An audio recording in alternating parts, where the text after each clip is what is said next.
तो पिछली किस्त में हम बात कर रहे थे कि कायदे आज़म मोहम्मद अली जिन्ना ने अपनी लॉ की तालीम लिंकन इनसे कंप्लीट की और अप्रैल 1896 को वो वहाँ से जब तालीम से फारिग हुए तो वतन वापसी का सफ़र शुरू हुआ और उस सिलसिले में वो मौसम गर्मा के दौरान कराची के लिए उसी P&O लाइनर के ज़रिए से रवाना हुए।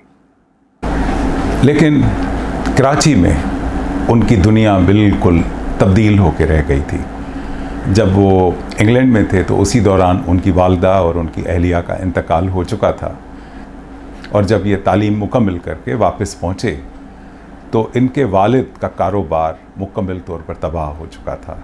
वालिद बहुत परेशान थे, बाल बाल कर्ज़ों में जकड़ चुका था और उनके ऊपर काफ़ी लोगों ने मुकदमात दायर कर रखे थे जो कि अदालतों में ज़ेर समाअत थे। वालिद साहब मोहम्मद अली जिन्ना को देख के एक तरह से उनको खुशी भी हुई और उन्होंने उनको मशवरा दिया कि आप कराची में सेटल हो जाओ और वकालत शुरू कर दो। लेकिन मोहम्मद अली जिन्ना के लिए उस वक्त का कराची एक बहुत छोटी सी जगह था जिसमें कोई चैलेंज उनको दरपेश नहीं था। सबसे बड़ा मकाम जहां वो अपनी पेशा वराना सलाहियतों का इजहार कर सकते थे तो उनको वो बम्बे में नज़र आया। कराची उस ज़माने का एक छोटा सा शहर था।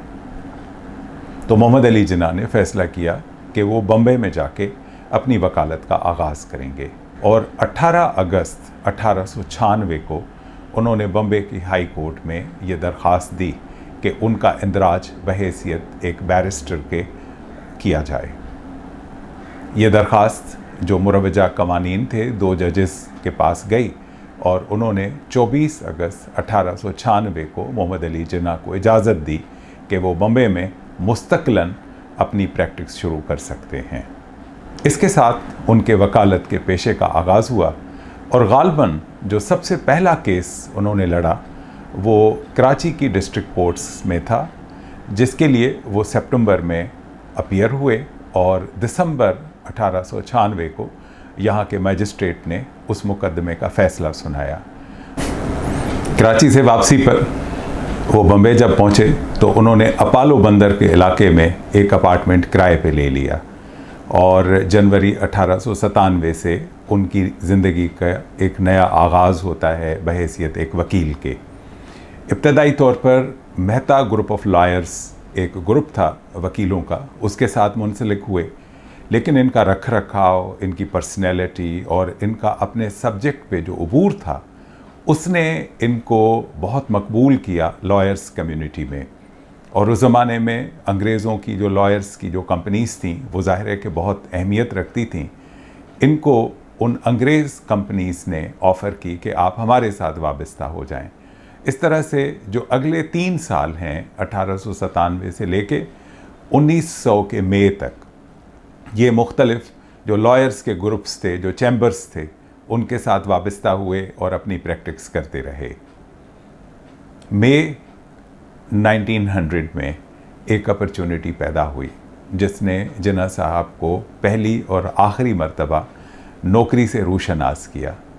वाक़या कुछ यूँ था कि बॉम्बे प्रेसिडेंसी में मजिस्ट्रेट्स की कुछ आर्जी असामियाँ सामने आईं और उनके लिए जो एडवोकेट जनरल हैं उनके और जो जुडिशल डिपार्टमेंट है उनके रिकमेंडेशंस पे कुछ जो लीडिंग वकील थे उनको ये जॉब्स ऑफ़र की गईं। उनमें एक मोहम्मद अली जिन्ना भी थे। 1500 रुपये माहाना उस ज़माने में बहुत बड़ी तनख्वाह तस्वुर की जाती थी। आज के अगर ज़माने के हिसाब से देखें तो शायद 6-7 लाख 8 लाख के करीब बने। इस तनख्वाह पे वहाँ पर मजिस्ट्रेट की हैसियत से मोहम्मद अली जिन्ना ने काम किया। जब 6 महीने पूरे हुए तो उस वक्त की जो डिपार्टमेंट जुडिशरी डिपार्टमेंट थी उन्होंने उनको ऑफ़र की कि आप इसको कंटिन्यू करना चाहें तो आप इसको कंटिन्यू कर सकते हैं। लेकिन कमाल मोहम्मद अली जिन्ना के जवाब का था कि उन्होंने कहा कि जनाब मुझे इस नौकरी से 1500 रुपये माहाना मिलते हैं और मैं इस नौकरी को जारी नहीं रख सकता क्योंकि एक वक्त आएगा कि ये तो मैं एक दिन में कमा लूँगा, मुझे महीने की इंतज़ार की ज़रूरत नहीं पड़ेगी। जिन्ना साहब ने अपने लिए जो फील्ड ऑफ स्पेशलाइजेशन मुंतखब की वो फॉरेंसिक की थी। और फॉरेंसिक के लिए आपका बाल की खाल निकालने का माहिर होना ज़रूरी है। तमाम चीज़ों को आप बड़ी गहराई के साथ जाके देखते हैं, उनको परखते हैं और इस तरह से आप किसी केस को लड़ते हैं। इंग्लैंड में एक वकील साइमन नाम का था जो पूरे इंग्लिस्तान में माहिर समझा जाता था फॉरेंसिक के फील्ड का। और यहाँ मोहम्मद अली जिन्ना इतने इस फॉरेंसिक की फील्ड में माहिर हुए कि उन्हें बॉम्बे कोर्ट का लॉर्ड साइमन कहा जाने लगा। जब एक हद तक स्टेबल हो गए अपने पेशे में तो उन्होंने अपने वालिद और अपने भाई बहन उनको बॉम्बे बुलवा लिया।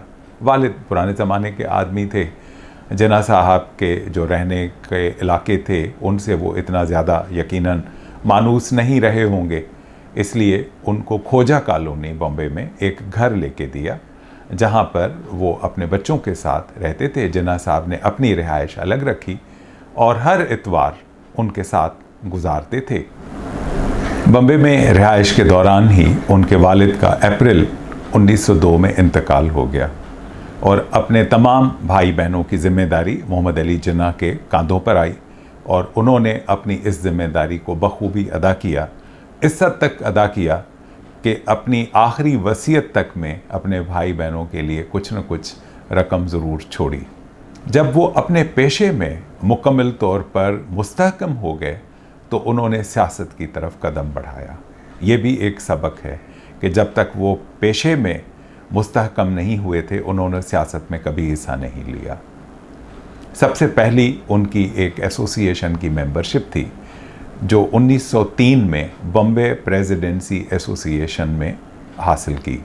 अगले साल 1904 में बॉम्बे म्यूनिसिपल कॉरपोरेशन के मेंबर्स का इंतखाब होना था, जिसमें कायदे आज़म मोहम्मद अली जिन्ना ने भी हिस्सा लिया और ये गालबन उनके ज़िंदगी का पहला इलेक्शन था जिसमें वो कामयाब भी हुए। उस ज़माने में हिंदुस्तानियों की एक ही तंजीम थी जो किसी हद तक अंग्रेज़ों के सामने खड़े होकर मुतालबा करने की सलाहियत रखती थी और वो थी ऑल इंडिया नेशनल कांग्रेस।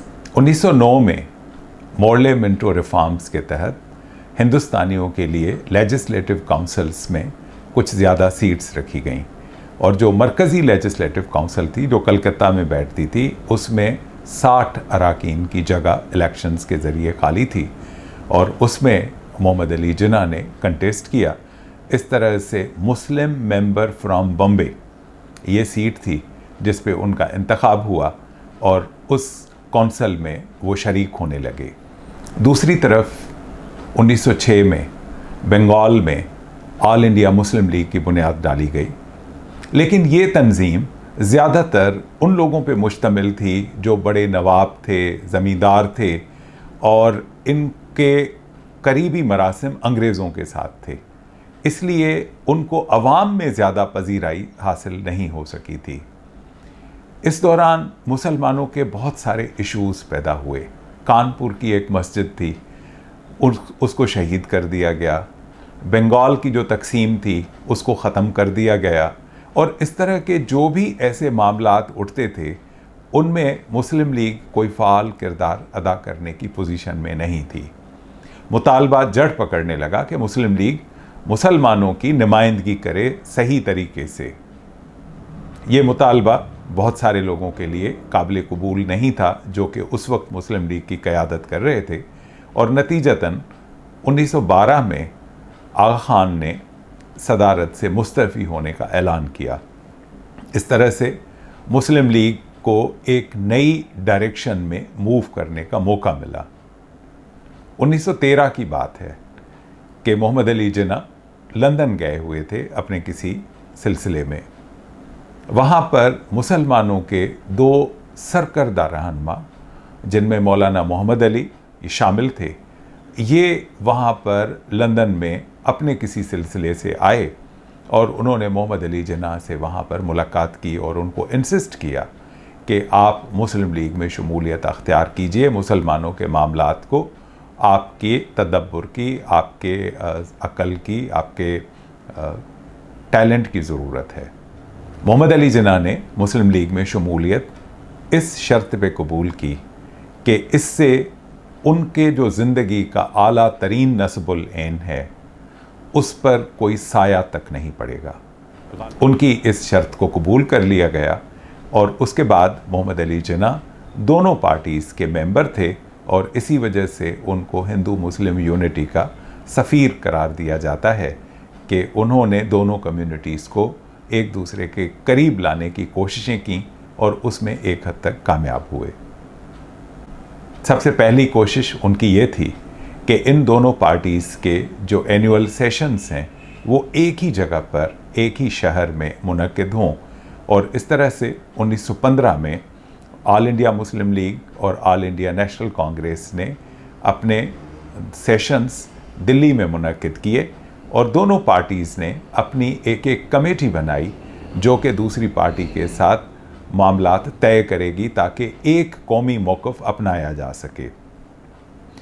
इन दोनों कमेटीज़ का फिर इजलास, मोहम्मद अली जिन्ना भी उसमें मौजूद थे, ये लखनऊ में हुआ 1916 में और इसमें दोनों कमेटीज़ ने एक तरह से अपने जो तनाज़ात थे उनका एक हल तलाश किया। उनमें एक तनाज़ा मुसलमानों की रिप्रेजेंटेशन का भी था। उस हवाले से भी कांग्रेस ने एक हद तक उनके मुतालबात को तस्लीम किया और इस वाक़े को बहुत बड़ी कामयाबी समझा गया कि दोनों पार्टीज़, दोनों कम्युनिटीज़ को रिप्रेजेंट करने वाली पार्टीज़ एक मंजिल या एक मकाम तक पहुंच गई थीं और इसको लखनऊ पैक्ट भी कहा जाता है क्योंकि इससे दोनों तंजीमों ने एक दूसरे के साथ मुआहदा करके और एक साथ आगे बढ़ने का फ़ैसला किया। दिसंबर में ऑल इंडिया मुस्लिम लीग का एक इजलास मुनक्किद हुआ और उसके एक सेशन की सदारत मोहम्मद अली जिन्ना ने की जिसमें इस मुआहदे की तौसीक की गई। तो इस तरह तकरीबन 40 साल की उम्र में मोहम्मद अली जिन्ना जो एक मकाम हासिल कर चुके थे वकालत में और सियासत में भी वो इतने बड़े सरकर्दा लीडर बन चुके थे कि दोनों कम्युनिटीज़ को क्लोज़ लाने में अपना किरदार अदा कर रहे थे। इसके साथ अब अगली किस्त में फिर हम जिक्र करेंगे जिन्ना की बकिया ज़िंदगी का।